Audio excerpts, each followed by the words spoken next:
Assalamu алейкум тігінші ханымдар, каналыма қош келдіңіздер. Бүгін сіздермен дәл осындай белдіктің тігілу жолын көрсететін боламын. Ол үшін бізге 20-30 см фетр және турецкий велюр матасы және қайшымыз керек болады. Осындай өлшеммен лекала сызып аламыз.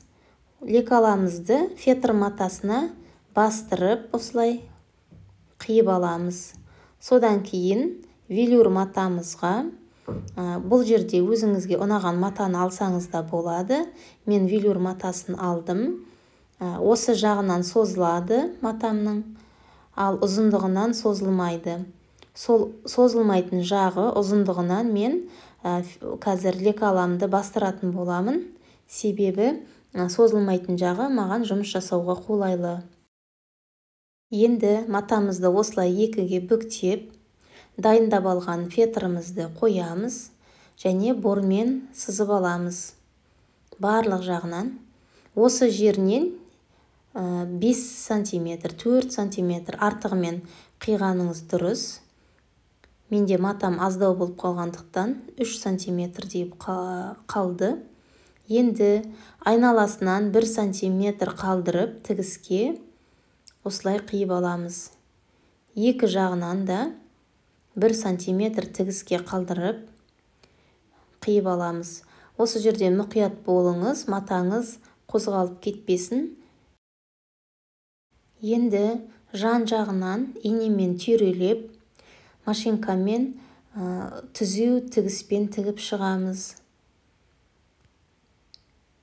Мінекей, мен сызып алған бордың бойымен үстінен бастырып тігіп жатырмын.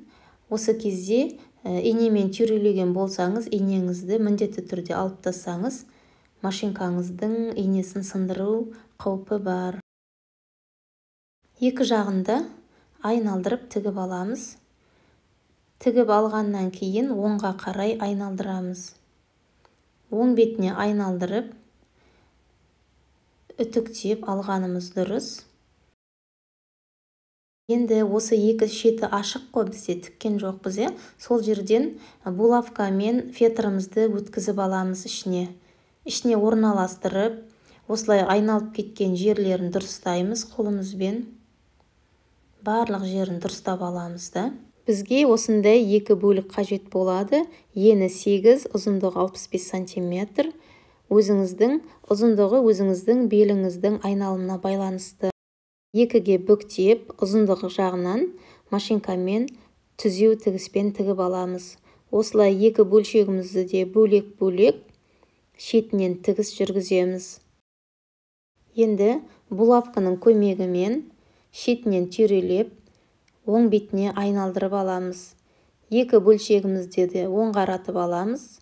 Содан кейін сәндік үшін түзеу тігіспен тігіп алсаңыз болады.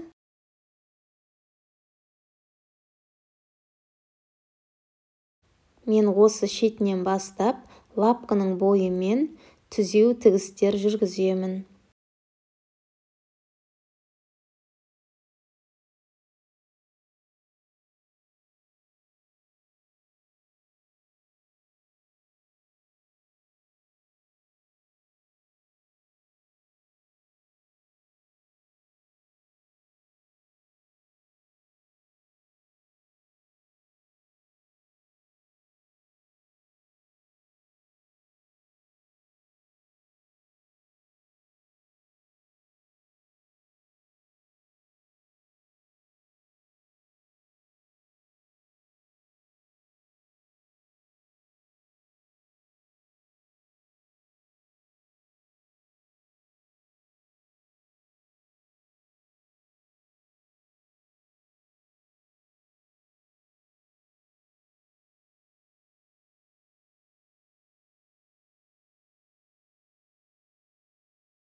Мен осылай лапканың бойымен 3 түзеу тігіс жүргізіп алдым.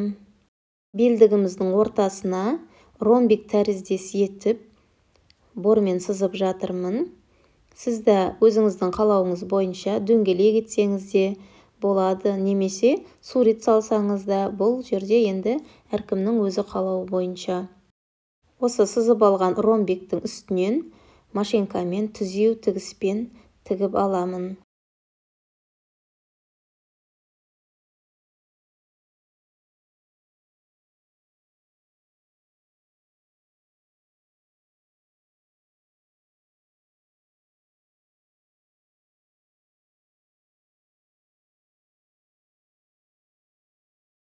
Енді осы белдігіміздің екі шетіне байланатын бауын қосып тігу қажетпіз.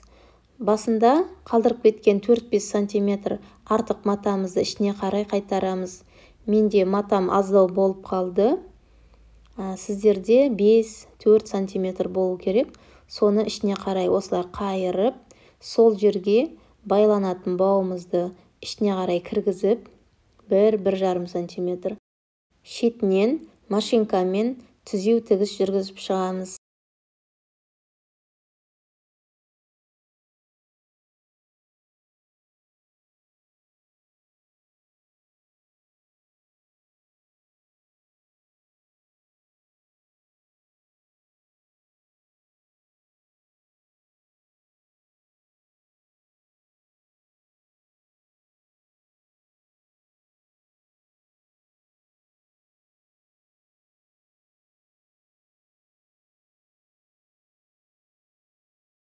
Міне мен қосып тігіп алдым. Енді бауымыздың екінші жағы бар ғой, бас жағы. Міне осы жерін де ішіне қарай 1 сантиметр қайтарып, түзеу тігіспен тігіп аламыз.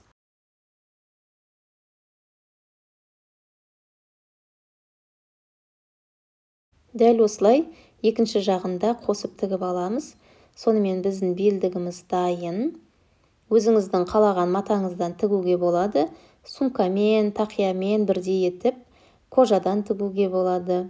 Өзіңіздің қалауыңыз бойынша сурет салып, немесе тастармен әсемдеуге де болады. Және осылай белдігімізді артқа қарай байлап қойсаңыз да, алдыға қарай байлап қойсаңыз да өте әдемі көрінеді. Сіздерге видео ұнады деген ойдамын. Егер видео ұнаса, міндетті түрде лайк басып, комментарий қалдырыңыздар және каналға тіркелуді ұмытпаңыз.